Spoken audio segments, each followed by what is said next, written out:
희생된 분들이 남긴 숙제가 있습니다. 오늘날 선진국에서 굶주리는 사람들보다, 그러니까 먹을 것이 없어서 굶주리는 것보다 너무 많은 것에 먹는 것 때문에 너무 많이 먹어서 스트레스를 받는다. 굶는 것이 문제가 아니라 너무 많이 먹고 그것으로 인해서 비만이 와가지고 스트레스를 받고 어려움을 겪는다고 그럽니다. 그리고 이 전염병보다 또 심한 것이 있는데 뭐냐면 우울증이 심하고, 전염병보다 우울증이 너무너무 심하고, 또 전쟁보다 경쟁하고 소통이 안 되는 것 때문에 스트레스를 받고 이 많은 어려움을 겪고 있다고 하는 얘기를 합니다. 그리고 매년 우울증으로 전 세계적으로 사람들이 자살을 하는데 80만 명이 자살. 우리나라도 평균 하루 평균 37.5명이 자살해요. 세계에서 1위라고 이런 얘기를 합니다. 그러니까 이 코로나 희생자보다 자살하는 사람이 훨씬 많은 거예요. 근데 이 대상자들이 누구냐면은 청년들과 노인들입니다. 청년들과 노인들. 왜 그러냐면 사람들이 자살 충동을 느끼고 우울증이 많이 만연되어 있는 거예요. 그래서 이 바이러스가 이 나라에 퍼져 있는 겁니다. 나이 드신 분들은 점점 가난해지고 직업을 잃어버리고 먹고 살기 힘들어서 빈곤층으로 떨어지고, 청년들은 취업이 안 되고 공부에 스트레스를 받고 이런 틀에 갇혀서 스트레스를 받으면서 사람들이 점점 우울해지고 헬 조선을 외치는 이런 모습을 보게 됩니다. 이런 모든 바이러스는 코로나보다 더 심각한데 사람들이 이렇게 대책 없는 삶을 살아가고 있는 거예요. 너무너무 어려운 시대를 살아가고 있는 거죠. 여러분, 우리 사회는 과학의 발달에 인해서 초연결 시대를 살고 있습니다. 그런데도 사람들의 마음은 연결이 되어지지 않았어요. 핸드폰 하기만 하면, 영상통화 하기만 하면, 여러분 줌을 통해서, 유튜브를 통해서, 인터넷을 통해서, 밴드나 카톡을 통해서 다 연결이 되어져 있잖아요. 초연결 시대를 살아가고 있어요. 우리가 얼마나 빠른 시대를 살고 또 과학이 발전하냐면 2035년 정도 되면요, 서울의 그 차들이, 내연기관 차들은 거의 다 없어지고 전기차가 거의 다 들어간다는 얘기야. 그리고 사람들의 이 오장육부 있죠. 오장육부를 그때쯤 되면 이게 만들어가지고 이 위장이 문제가 생겼다 그러면 위장을 똑 떼내가지고 새롭게 만들어서 갖다 붙이는 거예요. 또 대장이 문제가 생겼다 그러면 그걸 떼서 갖다 붙일 수 있는 그런 시대가 오는 거예요. 어마어마한 시대가 오는 거예요. 근데 사람들은 이렇게 초연결 시대를 살면서도 마음이 연결이 안 돼요. 불통이 되고 있는 거예요. 소통이 이루어져야 되는데 소통이 안 되는 거예요. 가정에서 소통이 안 되고, 또 정치적으로 소통이 안 되고, 사회가 다 불통이 되어져서 막혀져 버려요. 그러니까 어떻게 사람들이 점점 더 외로워지고 점점 더 우울증에 빠져버려요. 그래서 코로나보다 더 무섭게 이런 바이러스들이 우리를 위협하고 있는 겁니다. 그리고 앞으로도 그럴 거라는 겁니다. 여러분, 앞으로 다가올 이런 시대를 우리가 어떻게 살아야 할까요? 오늘 성경이 나올 때에도 보면은 매우 혼란한 시대를 살았습니다. 정치적인 불안, 그리고 경제적인 두려움, 그리고 많은 질병들로 인해서 사람들이 혼란한 시대를 살았다. 영적으로도 무지했습니다. 성경을 볼 수 있는 기회가 없었기 때문에 예수님에 대해서 너무도 무지했어요. 어떤 신이라도 섬기면 복을 받을 거라고 생각을 했어요. 우리나라도 마찬가지로 산신령을 부처님 믿고 마음의 뜸 믿고 호랑이를 믿고 뭐 바위신을 믿고 태양신을 믿고 이러면서 어떤 신이라도 섬기면은 된다고 생각을 했어요.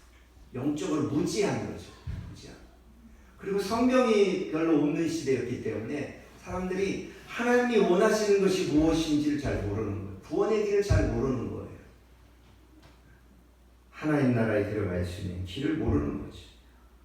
그래서 정성만 다하면 되는 줄 알았고 자기 몸을 학대하면서까지 고행을 하고 경건의 행위로 신에게 잘 보이려고 했어요. 하나님과는 별 다른 뜻이 없는 다른 삶을 살았어요. 점점 구원의 길이 멀어져 가는 거죠. 이런 시대 속에서 오늘 하나님의 성전이 되는 교회가 뭐냐? 하나님이 원하시는 교회가 되어갈 때에 우리가 하나님의 복을 받고 우리 다음 세대가 사는 길이 열려지는데 하나님의 성전이 되는 이 교회가 뭐냐라고 하는 것을 우리가 잘 알아야 된다고 하는 것. 여러분 오늘 성전과 교회라고 하는 두 단어를 썼습니다. 이 단어는요 그냥 쉽게 그냥 같은 의미다라고 생각해요. 성전은 구약 시대의 거룩한 하나님의 전을 말하는 교회는 신약 시대의 용어로 예수 그리스도의 부름을 받은 이 믿음의 공동체를 교회라고 말합니다. 그냥 성전, 교회를 똑같이 그냥 생각을 하면 돼요. 여러분 주님은 교회의 머리가 되십니다. 한번 따라합시다. 주님은 교회의 머리이십니다. 그럼 교회는 뭐예요? 주님의 몸이라는 거예요. 한번 따라합니다. 교회는 주님의 몸입니다. 그러니까 여러분 어때요? 머리가 되시는 주님께서 교회의 주인이 되시는 거예요. 그래서 머리가 가라 하면 가는 거예요. 유성으로 가 그러면은 유성으로 가는 거예요. 팔 움직여 하면은 움직이는 거예요. 머리가 명령하는 대로 하는 거죠. 명령하는 대로. 그래서 교회의 주인이신 머리이신 주님께서 말씀을 하셔서 우리들로 하여금 그 말씀을 따라서 살아가도록 하시는 것을 보게 됩니다. 그래서 예수 십자가의 피로 말미암아 우리 모든 성도들이 하나가 되고 하나님과 하나가 됐습니다. 주님의 몸된 교회로 삼으신 하나님께서 그래서 우리와 평화를 이루시고 우리 예배를 받으셔요. 그리고 주님 안에서 이 주님의 몸된 교회와 지체된 가정을 하나 되게 하셨어요. 그러니까 다시 말하면은 이 교회와 가정이 연결되어져 있다는 거예요. 그래서 여러분 교회와 가정이 연결되어져 있기 때문에 교회가 건강하면은 가정도 건강하고 평안해져. 가정이 건강하고 평안하면 교회도 건강하고 평안해져. 집에서 부부싸움을 하면 교회 와서 편하지가 않아요. 집에서 관계가 안 좋고 집에서 삶이 힘들잖아요. 경제적으로 힘들다든지 또 마음이 힘들다든지 그러면 어때요? 교회 와서도 이게 불편하고 어려운 거예요. 이 관계가 어려워지는 거죠. 그래서 교회와 가정과 교회는요 아주 밀접하게 연결되어져 있어요. 그래서 교회를 본교회라고 말해요. 본교회. 가정을 지체교회라고 표현을 합니다. 하나님께서 이 두 기둥을 주신 거예요. 그래서 주님의 몸된 교회에 잘 연결되고 소통할 때에 건강한 가정이 되고 하나님의 은혜와 생명과 축복이 흐르는 가정이 되어져 간다고 하는 겁니다. 여러분 교회가 되고 성전이 되어져 간다고 하는 건 구체적으로 뭘까요? 그 첫 번째로 뭐냐면은 하나님이 거하실 때에 성전이 되고 교회가 돼요. 한번 따라합시다. 하나님이 거하실 때에 교회가 됩니다. 아멘. 여러분, 제가 지난 간밤에도 기도하러 내려왔을 때에 기도한 것이 있어요. 하나님, 우리 교회에 성령으로 충만하게 해주십시오. 하나님으로 충만히 역사하시기를 원합니다 하고 하나님 앞에 그런 기도를 해요. 우리 성도들이 하나님의 은혜로 충만해지는 거죠. 하나님의 마음으로 충만해지는 거예요. 여러분, 이게 교회입니다. 교회는 하나님으로 충만해요. 하나님으로. 할렐루야. 여러분, 교회의 생명은 하나님이 거하실 때 이 집은 만민이 기도하는 집이다 이렇게 말씀을 했어요. 하나님을 향하여 기도하고 예배하는 겁니다. 하나님이 임재하셔서 기도를 들으시고 그 예배를 받으시는 겁니다. 그렇지만은 하나님이 떠나실 때가 있어요. 교회도 떠나고 가정도 떠나고. 여러분, 하나님이 떠나실 때 언제? 죄를 지을 때. 죄를 지으면 기뻐하지 않습니다. 그래서 지속적으로 죄를 지면 결국은 하나님이 떠나셔요.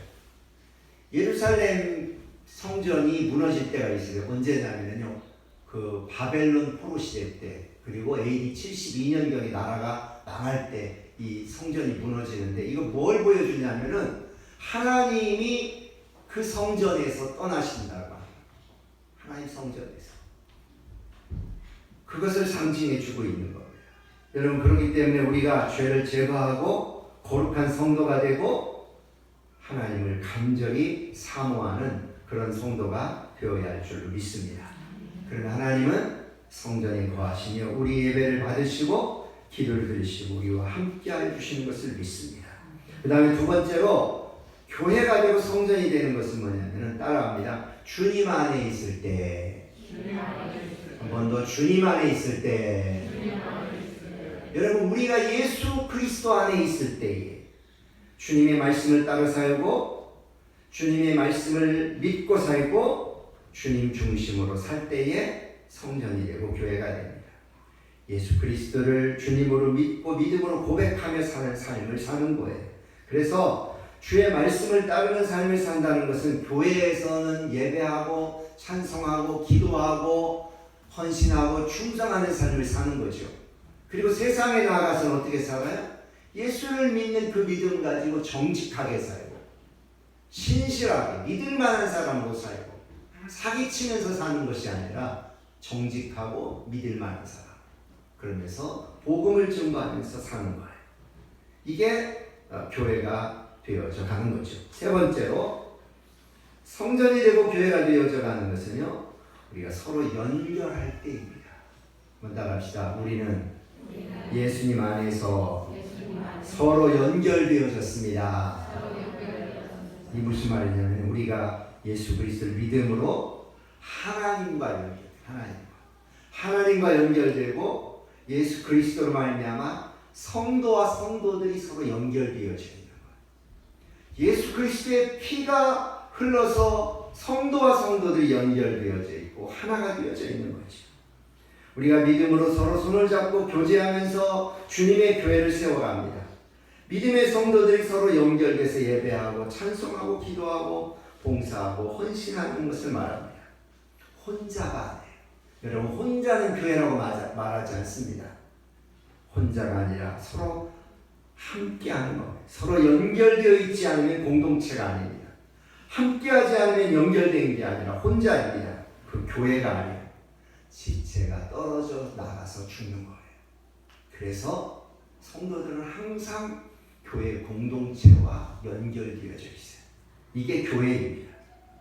여러분, 우리는 초연결 시대, 인공지능 시대를 살아가고 있다고 그랬습니다. 얼마나 편리한 시대인지 몰라요.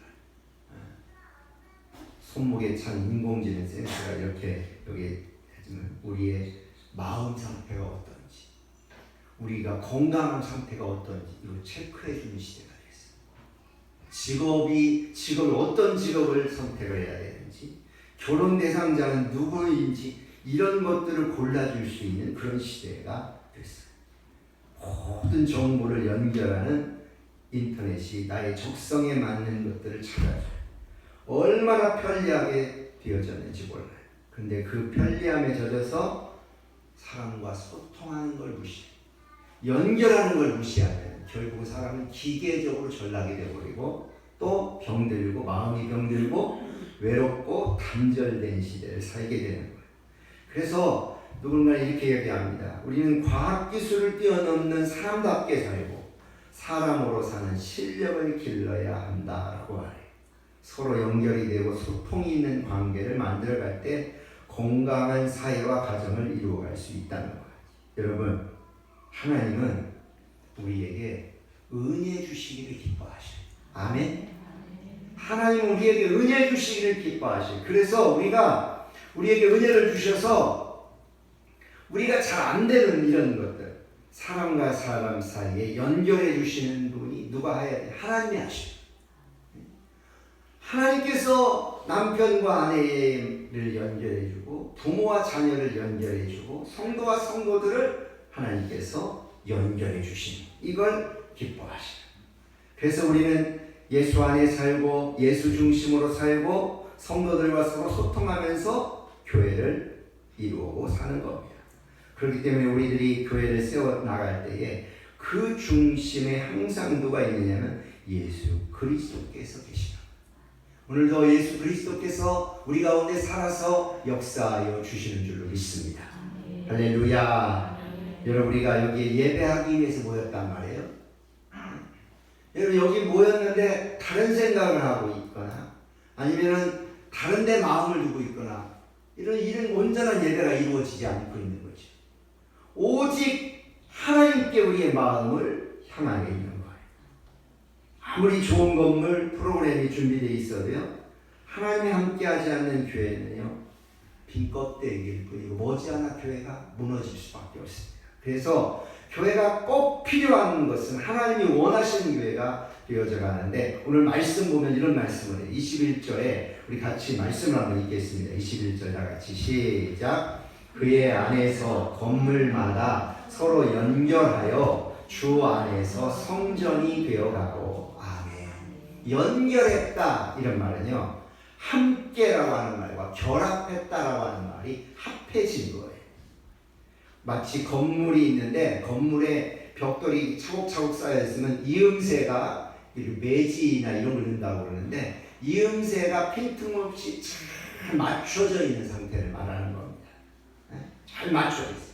여러분, 우리가 성도들이 하나님과 우리가 성도와 성도들이 이렇게 잘 연결되어져 있다는 거예요.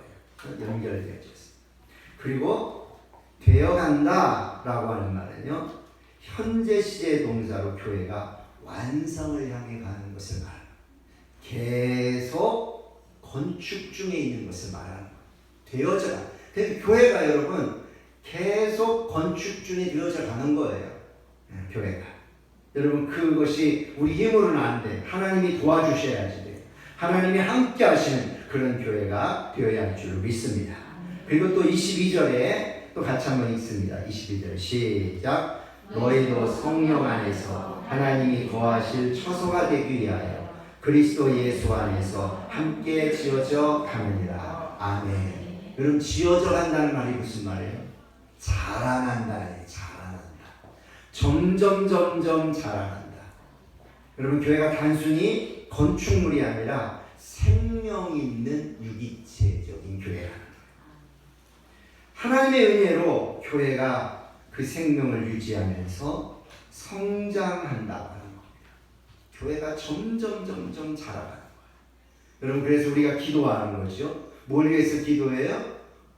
다음 세대가 잘 세워져 갈 수 있도록, 더 많은 사람들에게 선교가 이루어져 갈 수 있도록, 더 많은 사람들에게 복음의 역사가 일어날 수 있도록, 그래야 점점 자라요. 여러분, 결혼했는데 아이가 없어. 그럼 그 가정은 어떻게 해요? 거기서 그냥 끝이 나는 거죠.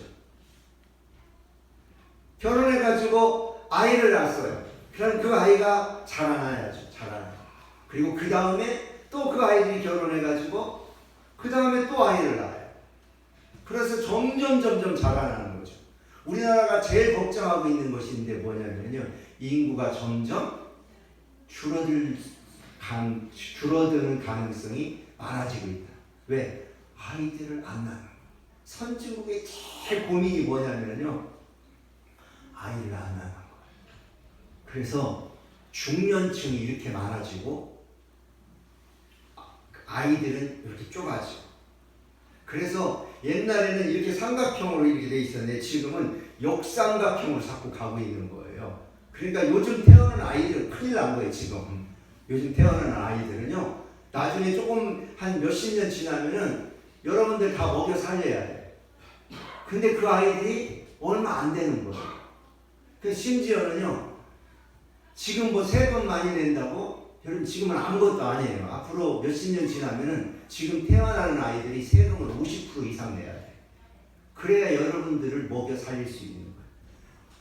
제일 염려가, 우리나라 염려가, 선진국들의 염려가 바로 그런 것들입니다. 그 아이들이 더 많이 낳아야죠.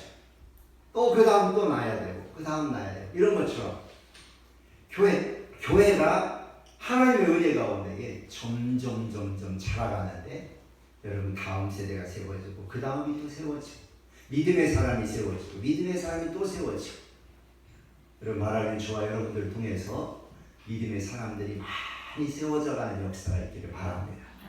할렐루야. 여러분 이게 교회가 자라가는 모습이에요. 교회가 계속 자라가고 건강하게 자라가고, 이렇게 하나님의 성전이 세워지고 자라가면 그 은혜가 우리에게 오는데, 영적인 복이 옵니다. 영적인 복. 그리고 심령의 복이 오고 땅의 복이 옵니다. 그러면 마음이 불편해요. 그러면은요, 되던 것도 안 돼요. 뭘 하려면은요, 마음이 편안해야죠. 마음에 심령의 복이 와야 되죠. 심령의 복이 와야 되죠. 그래야 땅의 복도 되기를 시작하는 거예요. 화초에도 물 주고 사랑해주고, 사랑한다, 좋다, 이쁘다, 이렇게 해야 이쁘고 좋아지고 잘 되는 거지. 아우 이게 귀찮아, 짜증나, 왜 이렇게 못생겼냐, 여러분 자꾸 그러잖아요. 그러면은 시들시들하니 그렇게 죽어버리는 거예요. 땅의 복이요, 제일 먼저 우리 영적인 거에서부터 오고, 그 영적인 거에 이어받아서 마음으로 오는 거예요. 그 심령으로 오는 거예요. 그래서 영이 건강하고 심령이 건강할 때에 땅의 복이 오면서 땅의 복이 축복이 되고 땅이 거름지게 되죠. 우리 사회가 건강하게 되죠. 할렐루야. 여러분 그렇기 때문에 하나님의 복을 받아 사는 그런 은혜가 있기를 주의 이름으로 축복합니다. 하나님의 복을 받는 사람, 그래서 하나님의 복을 받고 영혼을 구원하고 많은 사람들을 예수 그리스도의 제자로 삼는 것, 다음 세대를 양육하고 목장을 세워가고 말씀을 배우고, 또 우리가 이제 11월 1일부터 22일 동안 다니엘 기도회를 하려고 이렇게 기도하는 이유 중에 그 하나가 뭐예요? 바로 영혼 구원에서 제자를 삼아가는데, 그런 것들을 통해서 우리가 사명을 감당해 가는 거예요. 여러분 말하기는 저와 여러분들이 예수 그리스도 안에서 서로 연결될 수 있기를 바랍니다. 무엇보다 하나님과 우리 사이를 잘 연결해 갈 수 있는 그런 성도들이 될 수 있기를 바랍니다. 매일매일 하나님과 소통하십시오. 매일매일 아침에 일어나서 하나님 감사합니다, 오늘 하루도 즐겁고 행복한 하루가 되게 해주세요. 그리고 조금 더 시간을 좀 더 내세요. 제발 좀 하나님께 시간을 좀 내세요. 시간을 내서 그냥 다른 거 하지 말고 제일 먼저 하나님께 시간 내가지고 제일 먼저, 여러분 이 마음을 가지고 내는 거예요. 제가 새벽 예배 드릴 때, 새벽 기도할 때 다른 거 하지 않습니다. 제일 먼저 하나님 앞에 나와서 예배하고 기도하고. 왜? 하나님을 1순위로 만나기를 원하는 거예요. 1순위로 만나기를. 하나님께 시간을 조금만 더 내세요. 조금만 더 내서 소통을 하기 시작하잖아요. 그러면은요, 하나님께서는 그것보다 몇 갑절로 하나님의 은혜를 주셔요. 할렐루야. 여러분 열심히 돈도 벌어야 되고 공부도 해야 되고 일도 해야 되고, 그런 거 당연합니다. 그런데 그렇게 하기 전에 하나님께 소통하고 하나님께 연결하고 하나님께 시간을 많이 내어드리세요. 그러면은 하나님은 우리가 잠을 자고 있는 동안에도 역사하시고 우리를 위해서 일하시고 우리를 축복하시고 하나님께서 우리의 길을 인도하시고 우리를 도와주시는 줄로 믿으시기 바랍니다. 그래서 앞으로의 삶이 고립이나 외로움이 아니라 서로를 연결하고 소통하면서 함께 기뻐하고 함께 주님의 공동체를 세우고 함께 주님의 뜻을 이루어가는 그런 우리 복된 성도들이 다 되시기를 주님의 이름으로 축원합니다. 기도하겠습니다. 거룩하신 하나님 아버지 감사합니다. 아버지 하나님, 우리 사랑하는 성도들을 주의 전에 부르시고 교회 되게 하시고 주님의 몸된 교회로 세움받고 쓰임받게 해주시니 감사합니다. 아버지 하나님, 우리가 하나님의 뜻을 온전히 이루어드려서 하나님을 기쁘시게 하고 하나님의 복을 받고 사는 믿음의 성도들, 복된 성도들 다 되어지게 하여 주시옵소서. 교회된 사명을 온전히 다하기를 원합니다. 아버지, 우리가 주님의 몸된 교회로 주님의 뜻을 따라 주님의 말씀에 순종하며 온전히 살아갈 수 있도록 도와주시고 항상 우리 하나님과 소통하고 연결되어져서 복된 삶을 살아갈 수 있는 은혜를 더하여 주시옵소서. 예수님 이름으로 기도하옵나이다. 아멘. 우리 찬송과 함께 부르겠습니다. 찬송